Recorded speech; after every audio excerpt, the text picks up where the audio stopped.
Okay, so we're going to look at the equation of a traveling wave and begin to talk about the interference of traveling waves. So we can write a traveling wave as a sine kx minus omega t. That can also be written as a sine k, factor out the k, and then it'll be x minus vt. In Math 11, you learned that this term, like x minus p, shifts the function over. So this is what shifts the wave over and actually makes it travel. K is sometimes called in Math 12 the B number. It's related to the wavelength in space. In physics, we don't call it the B number, we call it the wave number K. The wavelength lambda is 2 pi over K. So that's the length in space is 2 pi over K. The length in time is 2 pi over omega. That's the period. So the period T is 2 pi over omega. Now you can see based on this factoring that the speed V must be related to the rate of vibration and the wave number as follows. Because kV expanding has to equal omega. Okay, so we're given here a traveling wave and we just want to sketch its graph. So we can see first of all that it is 5 sine of pi over 2x. At time 0, this part will disappear here. So we see the amplitude will be 5, and you could just fill that in here. The wave number, k, in this case, is pi over 2. You can fill that in here. The wavelength, lambda, is 2 pi over k. So that's 2 pi over 2. The lost art of fractions, that is, cancel the pi, 2 divided by a half is 4. So if we are to graph that then, let's try that again.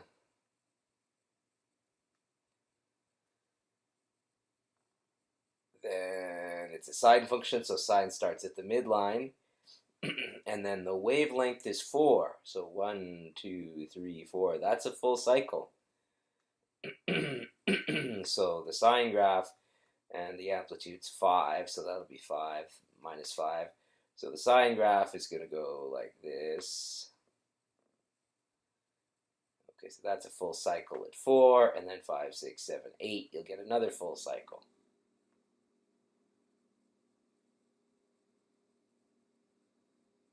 Voila. Now, if we then proceed and graph that at a time of 1, so putting 1 in there, we can see that the whole thing's going to move over. Let's see, can I give myself more room here? Not really. So let's start it off. If you put in a time of 1, it's 5 sine pi over 2 x minus, oh yeah, let's factor out the half pi. Factoring out the half pi here gives you twice t. So as it says here, you've got a factor to find the phase shift, so you can write this expression in here. You can confirm that that's correct by distributing the pi over 2 back through. Pi over 2 times 2 just gives pi, which was the correct coefficient of time over here. So we factored that out to find the phase shift. So we see that the shift is just 2t. The velocity is actually 2 meters per second for this wave. And so that means that, let's clear this and then we'll do the graph, that at time equals 1, the whole sine curve is shifted over by 2 units. So now my sine curve is starting here at 2, so you could start it right here on the graph at 2. The wavelength is still the same, 3, 4, 5, 6, and the amplitude's still the same, 5 minus 5. So we see that this really is a wave that's traveling, right? 7, 8, 9, 10, because it's moved over 2 steps. Right? The whole wave front is moved over 2 steps in that time, 1 second. Okay, so that's the mathematical equation of a traveling wave. Now, we're going to deal with two of these traveling waves meeting each other. We'll deal with the simplest case where it's basically the same wave. It's kx minus omega t. The only thing is there's a small difference in phase between the two angles. Now, what is phase? Well, phase is the angle here, the argument of the sine function, or the cosine function. Whoops, let's undo that. Clear this. So, this in here is the phase angle, okay? So we can just say, yeah, just highlight this here. And do that, and say that's the phase angle. So if the phase angle happened to be 0, then at an angle of 0 on our sine graph, we're right here. If the phase angle happens to be pi over 2, that's where sine is a maximum, right up there. So let's call this 1, or maybe A, and this is B.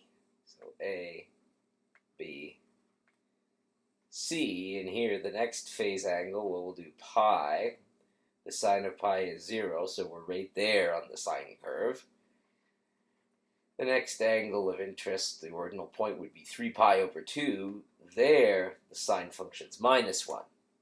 So we need to know a little bit about our trigonometry there in order to match the phase angle up with the various points along the traveling wave.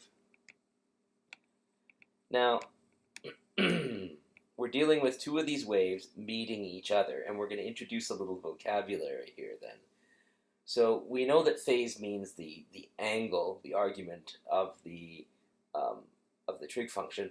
What does it mean to say the two waves are in phase?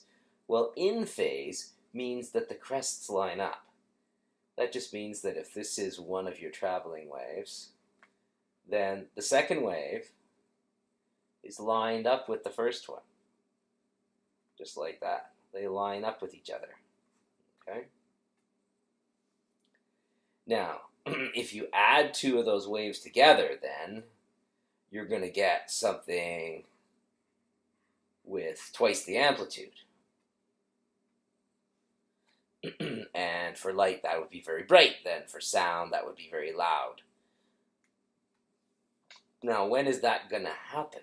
Well, that's going to happen if the difference between the two waves is either 0. So if there's no difference between the two waves, then obviously it's going to be in phase. But you'd also get the exact same behavior if the second wave was shifted over by one full wavelength distance.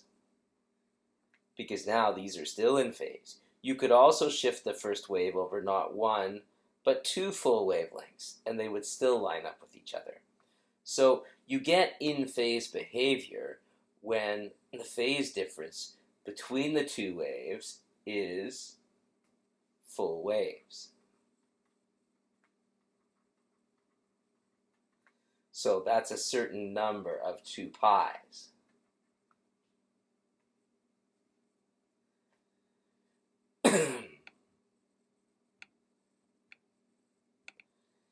Now, out of phase behavior, that occurs when the peaks of one wave line up with the troughs of the other. So they're sort of anti-lining up. So that's out of phase. Oh, what happened there? That's out of phase. Let's just highlight that. Did I highlight in phase? Yes, I did. So now I've got to highlight out of phase.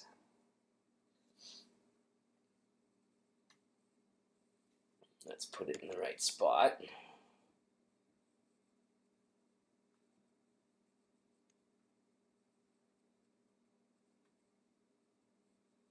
out of phase. There we go. Out of phase looks like this then.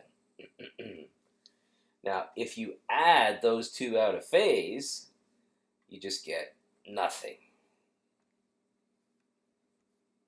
The amplitudes of those two waves are the same. Everything just cancels out. So for light, that's a dark spot.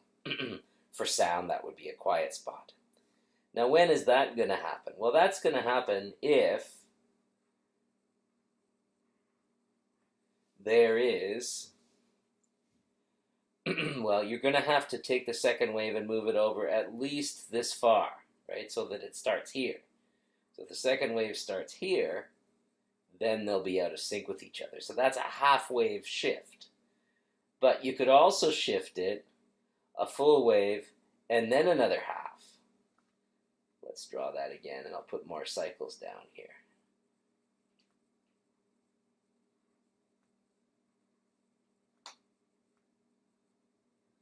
Okay, so there's the first wave.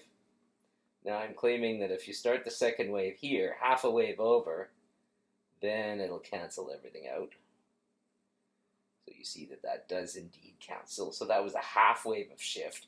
But you could also shift it 1.5 waves, so that it's now starting right here. And once again, you'll get complete cancellation there too.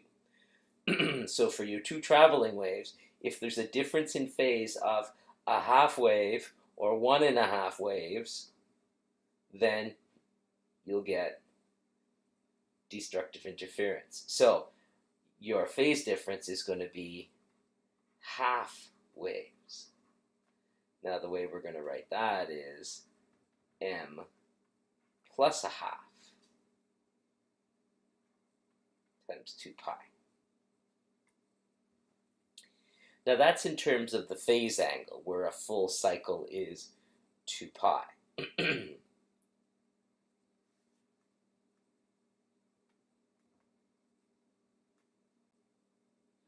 We can also speak in terms of the path difference.